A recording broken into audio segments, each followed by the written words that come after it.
இறைவா நீயே அனைத்தும். இறைவா நீ நன்றாக இருக்க வேண்டும். அன்புடன் அகத்திய மாமுனிவர் வாக்கு.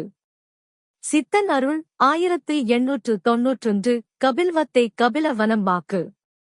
வணக்கம் அகத்திய மாமுனிவர் அடியவர்களே, ஒரே ஒரு வாக்கு. ஆனால் அதற்கு நமது அன்பு சுவடி ஓதும் அகத்திய மாமுனிவர் மைந்தன் திரு ஜானகிராமன் ஐயா எவ்வளவு முயற்சி எடுக்கின்றார் என்று பலருக்கும் தெரியாது.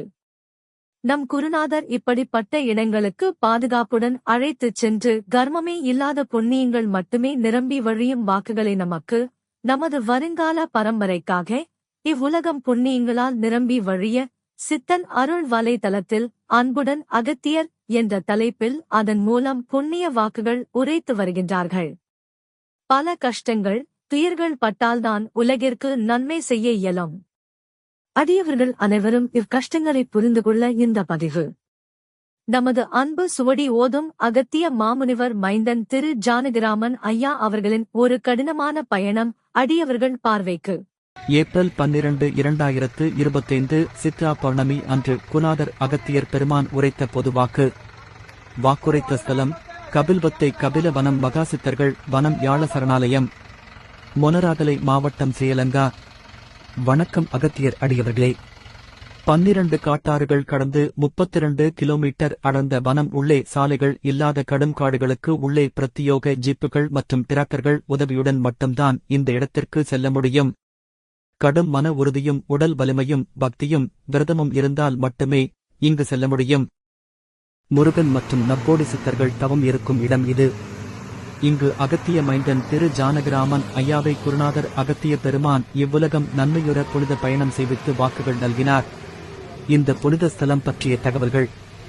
ஆதி கதிர்காமம் என்று சித்தர்களால் பூஜிக்கப்படும் கபில வனமாகிய கபிலித்தை முருகப்பெருமான் இலங்கையில் தவமியற்றி சக்திகளை பெற்று ஆதி சமாதியாகி காலம் காலமாக சித்தர்கள் பாதுகாத்து வரும் அபூர்வ சித்த வனம் கெபிலித்தை.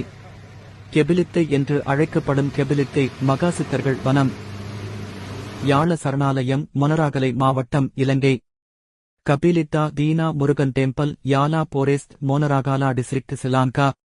இது யாழ வனவிலங்குகள் சரணாலயத்தின் மத்தியில் கும்புக்கன் கும்பகர்ணன் ஆற்றின் தென்கரையில் மிகப்பண்டைய காலத்தில் முருகனுக்காக உருவான திறந்தவெளி மரக்கோவில். இங்குதான் முருகப்பெருமான் ஆதியில் தவமியற்றி சக்திகளை பெற்றதாக வரலாறு சொல்கிறது. பின்னர் முருகன் கதிர்காமத்தில் சூரசம்ஹாரத்தை முடித்த பின் தனது தங்க வேலை எறிந்ததாகவும், அந்த வேல் ஓர் புளிய மரத்தில் வீழ்ந்ததாகவும், அப்புளிய மரத்தின் கீழ் ஆதிவேடர்கள் முருகனின் வேலை வைத்து வழிபட்டு வந்த இடம். கட்டிடங்கள் இல்லாத, அயர் பூசாரி இல்லாத மிகவும் சக்தி வாய்ந்த கோவில் இது. 12 சிற்றாறுகளை கடந்து 32 கிலோமீட்டர் டிராக்டர் வண்டியில் மிக கடினமாக பயணம் செய்து இவ்சித்தர்கள் வனத்தை அடைய முடியும். இன்றும் யானைகள் ரூபத்தில் தேவர்கள் சித்தர்கள் கண்டர்கள் வந்து இன்று முருகனை வழிபடுவதை கண்ணீராக காணலாம். இன்று வரை சிலரால் மட்டுமே சொல்லக்கூடிய அபூர்வ வனம். முருகன் அருள் இருந்தால் மட்டும் இவை சாத்தியம். ஆதியில் கதிர்காமத்தில் போகர் பெருமான் வைத்து பூஜை செய்து காணாமல் போன நவாக்கரி எந்திரம், நப்பாஷான வேல் இங்குதான் இருப்பதாக பலரால் நம்பப்படுகிறது. இந்த இடத்தை இன்றும் ஆதி கதிர்காமம் என்றே பழைய சிங்கள நூல்கள், மகாவம்ச நூல்கள் குறிப்பிடுகிறது. கபிலவனம் முருகனின் குடியிருப்பு என்று பல பழைய நூல்களில் கூறப்படுகிறது. எனவே கபிலவனம் ஒரு பெரிய தெய்வீக சக்தியின் தளம் என்று நம்பப்படுகிறது. அங்கு மக்கள் விரதம் இருந்து தினமும் செல்கிறார்கள். பண்டைய செவிவழிக் கதையின்படி ஒரு மழை நாளில் அனைத்து சக்திகளையும் இந்த பூமியில் இந்த இடத்தில் ஒரு புளி மரத்தின் சிங்கள மொழியில் சியாம்பலா மரம் கீழ் இறக்கி நவ்கோடி சித்தர்களுக்கும் தவத்தை கற்றுக் கொடுத்தார். அதில் இருந்து சியம்பலவா தேவலாயா என்று பெயர் வந்தது. முருகப்பெருமான் இந்த புனித நிலத்தில் வசித்து சமாதி நிலையில் தியானிக்கிறார் என்று அனைத்து நூல்களும் சொல்கிறது. எனினும் இங்கு முருகப்பெருமான் தனது ஒளித்தேகத்தோடு கபில முனிவருக்கு காட்சி கொடுத்ததால்தான் இந்த வனத்திற்கு கபில வனம் என்ற பெயர் வந்ததாக வரலாற்று தகவல்கள் தெரிவிக்கின்றன. இங்கு முருகப்பெருமான் ஒளித்தேகத்தோடு நவ்கோடி சித்தர்களோடு நிஷ்டையில் அருள் புரிகிறார் என்றும், போகர் கதிர்காமத்தில் வணங்கிய நப்பாசான நவாக்ஷரி எந்திரம் மற்றும் முருகப்பெருமானின் வேல், ஆபரணங்கள் போன்ற பொருட்கள் அனைத்தும் இங்கு எங்கோதான் மறைக்கப்பட்டுள்ளதாகவும் பல நூல்களில் உள்ளது. எனவே இங்கு யாரும் வேடிக்கைக்காக கபிலவனம் செல்லக்கூடாது என்பது மிகவும் அறிவுறுத்தப்படுகிறது. அது கண்டிப்பாக ஒரு புனித பயணம். இந்த புனித இடத்தை பார்வையிட திட்டமிட்டால் நாம் ஒரு தூய்மையான இறை சாதகனாக மாற வேண்டும். பயணத்திற்கு குறைந்தபட்சம் 21 நாட்களுக்கு முன்பு தீய பழக்கங்கள் தவிர்த்து பிரம்மச்சரியம் மேற்கொண்டு கடுமையான விரதம் மேற்கொள்ள வேண்டும். கபிலவனத்தில் ஆன்மீக சக்திகளின் காரணமாக இந்த நடைமுறைகளுக்கு கீழ்ப்படியாதவர்கள் வீடு திரும்பும் வழியில் பல தடைகளை எதிர்கொள்வார்கள். மேலும் இங்கு உள்ள காவல் தெய்வமான கடவர் கலுபண்டா அப்பச்சி யானை வடிவில் வந்து விரதத்தை ஒழுங்காக மேற்கொள்ளாதவர்களை புனித புளியமரத்தை தரிசனம் செய்ய முடியாமல் விரட்டி அடிப்பது பலமுறை நிகழ்ந்துள்ளது. கபிலவனம் யாலா தேசிய பூங்காவின் மையத்தில் அமைந்துள்ளது. பிளாக்போர் மற்றும் கபிலவனத்தை சியம்பலாவா தேவலாயா தரிசனம் செய்ய 3 முக்கிய வழிகள் உள்ளன. இருப்பினும் இந்த வழிகள் அனைத்தும் யாலக்காட்டில் உள்ளது.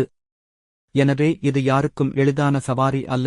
மிகவும் கடினமான இந்த இயக்கிக்கு win, snout shelled, bailiff jack, கூடுதல் எரிபொருள் போன்ற பாகங்கள் கொண்ட 4 சக்கர வாகனம் தேவைப்படுகிறது.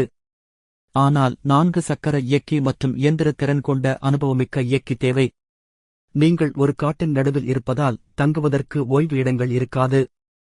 எனவே உங்கள் முகாம் உபகரணங்கள் மற்றும் ஏராளமான குடிநீரை உங்களுடன் எடுத்துச் செல்ல மறக்காதீர்கள். கபில வனத்திற்கான காட்டுப்பாதை வழிகள். பாதை 1 குமன குடாக்கபிலித்த அடாகும்புகா கால் அமுனா கபிலவனம் புனித புளியமரம் முருகன் ஆலயம். பாதை 2 எலா தொகுதி 2 குறுக்கு கும்புகன் ஓயா குடாக்கபிலித்த அடாகும்புகா கால் அமுனா கபிலவனம் புனித புளியமரம் முருகன் ஆலயம். பாதை 3 மோனராகலா கோடரினா 5 கனுவா 5வது இடுகை கோட்டியகலா போகாஸ் ஹனிடியா சாலை அல்லது கம்மல் எயா சாலை கபிலவனம் புனித புளியமரம் முருகன் ஆலயம். கோட்டியாகலத்திலிருந்து கபிலவனம் வரை 31 கிலோமீட்டர். பாதை நிலை. இந்த வழிகள் பயணம் செய்வதற்கு மிகவும் கடினம். 4 வீல் ஜீப்கள், பெரிய டிராக்டர்கள் போன்ற வாகனங்கள் அறிவுறுத்தப்படுகின்றன. மேலும் 4 ஓட்டுநர் திறன்களுடன் 4x4 மீட்பு பாகங்கள் தேவை. நம்பகமான வின்சினாட்சிப்பில் பைலிப் ஜாக்ஸ் கூடுதல் எரிபொருள். சுவடி ஓதும் மைந்தனின் ஒரு கடினமான பயணம். அடியவர்கள் பார்வைக்கு கயிற்றை பிடித்துக் கொண்டே அபாயகரமான ஆற்றை கடப்பதை நன்கு பாருங்கள்.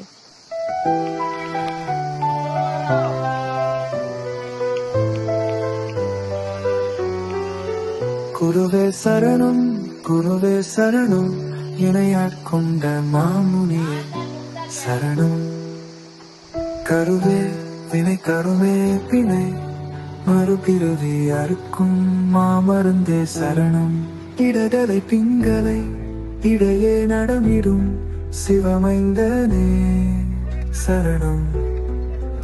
உந்தன் தமிழ்தனை துடியென தந்தனை என்னுள் அமிழ்தன நாடும் வளர்த்தனை. அருளினை தருவாய் அறத்தினை முகிலாய் மனத்தினில் பொதித்த மாமுனியே சரணம்.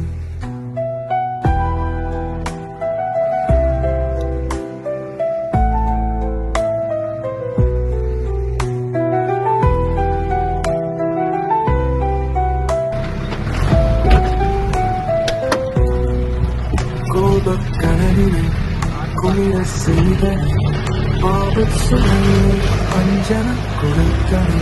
அகத்தினை ஒளியாய் சகத்தினை காப்பாய் ரூபவனாளனே சரணம்.